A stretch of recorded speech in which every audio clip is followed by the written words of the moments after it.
अब आए एक दूसरे मसले की तरफ। एक और मैं आपको बताऊं बस फसल। देखें, इंतहाई मादरत के साथ मैं ये बात कर रहा हूं। पाकिस्तान जो ना एक जब से लेके आज तक कभी भी इसके दुश्मनों ने मुस्तहकम नहीं होने दिया। ये हमेशा से ऐसे हालात से गुजरता रहा कि जिसमें हर दौर में ये मुल्क आजमाइशों का शिकार रहा, कभी अपनों की वजह से, कभी गैरों की वजह से। और सबसे ज्यादा 9/11 के वाक़े के बाद सबसे ज्यादा इस हवाले से पाकिस्तान के दुश्मनों को फायदा हुआ है कि 9/11 के वाक़े के बाद जब 4th जनरेशन वॉरफेयर शुरू हुआ, कि जिसमें तरीकाकार ये होता है कि आप प्रोपेगेंडा करें और प्रोपेगेंडे के नतीजे में खुद ब खुद हवा बनेगी। जब हवा बनेगी तो उसके बाद आप वहां सिविल वॉर की कैफियत खड़ी करें। सिविल वॉर की कैफियत जब एक दफा बन जाएगी तो उसके बाद आधे ये एक दूसरे से लड़के मर जाएंगे, जो बाकी बचेंगे उनको हम मार देंगे। ये खुदा ना खास्ता कोई थ्योरी नहीं है। लीबिया हमारे सामने मिसाल है, शाम हमारे सामने मिसाल है, इराक हमारे सामने मिसाल है, और पिछले दिनों का अफगानिस्तान हमारे सामने मिसाल है। सोमालिया का मसला भी खत्म नहीं हुआ, कश्मीर का मसला भी खत्म नहीं हुआ। इसी तरीके से वो चाइनीज वाला जो वो इलाका है, नाम अभी जबान पे मेरी नहीं आ रहा, तो पिछले दिनों बड़े पैमाने पर वहां जुल्म किया था,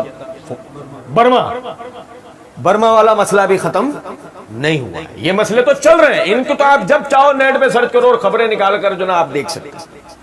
अल्लाह ताला का हम पर फिर भी ये एहसान है कि अभी भी दुश्मन सरहदों के अंदर हमारी घुसकर नहीं आया। बस ये एक अल्लाह करम है। आपसी खाना जंगी का शिकार करने में हमें वो लगा हुआ, और उसके लिए वो कोई भी रखना तिश्ना हाथ से जाने नहीं दे रहा। समझे? आपका जो भी नुक्ता नजर हो, अपने सियासतदानों के हवाले से, अपने इदारों के हवाले से, अपने लोगों के हवाले से, उसे पब्लिकली बयान करने से बचे। आपका किसी अपने सियासतदान के बारे में, किसी इदारे के बारे में और किसी भी फर्द के बारे में अगर आपका कोई भी ज़हन है, उसको पब्लिकली बयान करने से बचें, क्योंकि उसकी वजह यह है बड़े पैमाने पर मुल्क में खाना जंगी की आगे खबरें, वो किस तरीके से है, किस रस्तों से होगी, बहस उससे नहीं। हम भी बस खबरें देखकर तज्जियात करने वाले लोग हैं, हमें भी कौन सा कोई बताने वाला, लेकिन हैं खबरें, बड़े पैमाने पर खाना जंगी की खबरें हैं। मेहरबानी करें, फिरका वारियत के नाम पे, कौम परस्ती के नाम पे, सियासत के नाम पर एक दूसरे के गिरबानों पर नहीं जाएं। कोई भी आपको ऐसा वसवसा न दे कि जिसके नतीजे में आप आपस में दस्तो गिरबान हो, एक दूसरे के खून के प्यासे बने। इस तरह का कोई सिलसिला नहीं होना चाहिए, चाहे वो किसी की मौत पे खड़ा हो। आप समझें इस बात को। मैं आपको आज एक बात बताता हूं, कोई चोचो बैठकर कहे कि चूंकि फला को मार दिया गया तो उसके इंतकाम के लिए खड़ा होना। पूछो, हजारों मुसलमानों को दुनिया में शहीद कर दिया गया, तू उनके इंतकाम के लिए चोचो खड़ा हुआ है कभी? बताओ। उनके इंतकाम के लिए जब जिहाद का नाम आता था, उसे तो तुमने अपने बाप के कहने के ऊपर बंद करवाया।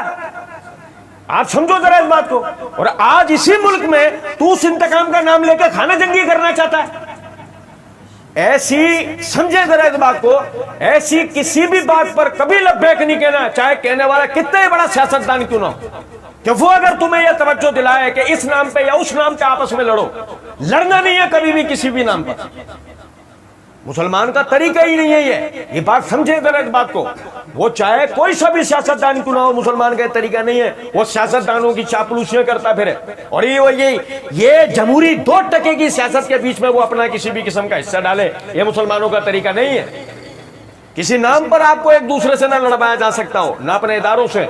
आपके मुंह से आपके सियासतदानों के लिए गालियां ना निकले, शैतान कामयाब हो जाएगा उस दिन जिस दिन आप ये सारे काम करके दिखा देंगे।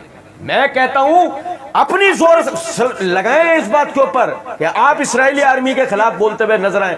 अभी 1 हफ्ते पहले का आपको अगर इस्राएली आर्मी का वाकया अगर आपको पता लग जाए, आप यानी अगर हकीकत में आप इतना अगर अपने मुसलमानों का दर्द रखने आ रहे हैं, आप रोना शुरू हो जाएंगे। अभी 1 हफ्ते पहले उन्होंने मस्जिद अक्सा के अंदर किया। मेरे भाई, मेरा सिर्फ इस बात से बताने का मकसद है, समझें। अभी हम सोशल मीडिया पे देखते हैं, बड़ा दुख होता है, अल्लाह की कसम, ऐसे ऐसे लोग, ऐसे ऐसे भाई कि जो यकीन करें दावत के मैदान के अंदर, जिहाद के मैदान के अंदर और यानी दीन की सरबुलंदी के काम के लिए उनके यानी कि आप उनकी टाइमलाइन देखें, भरी पड़ी थी। उन्होंने इतना काम किया सोशल मीडिया पर। और अब पिछले दिनों से जो मुल्क की सियासी हालात डावाडोल हुए, उसके बाद हम उनकी कैफियत देख रहे हैं कि वो बाकायदा इल्जामी सियासत से बाहर ही नहीं निकल रहे, गाली गुफ्तार की सियासत से बाहर, एक दूसरे पर इल्जाम तराशे, एक दूसरे पर गालियां, एक दूसरे फलन। ये शैतान हमारे दरमियान चाहता है अपनी घर की चार दीवारी से, अपने चार भाइयों के आपसी इख्तलाफ से लेके अपने इन 6 सूबों के आपसी इख्तलाफ तक। याद रखिएगा इस बात को, हम आपस में सबसे पहले जो रिश्ता रखते हैं वो मुसलमान का रखते हैं।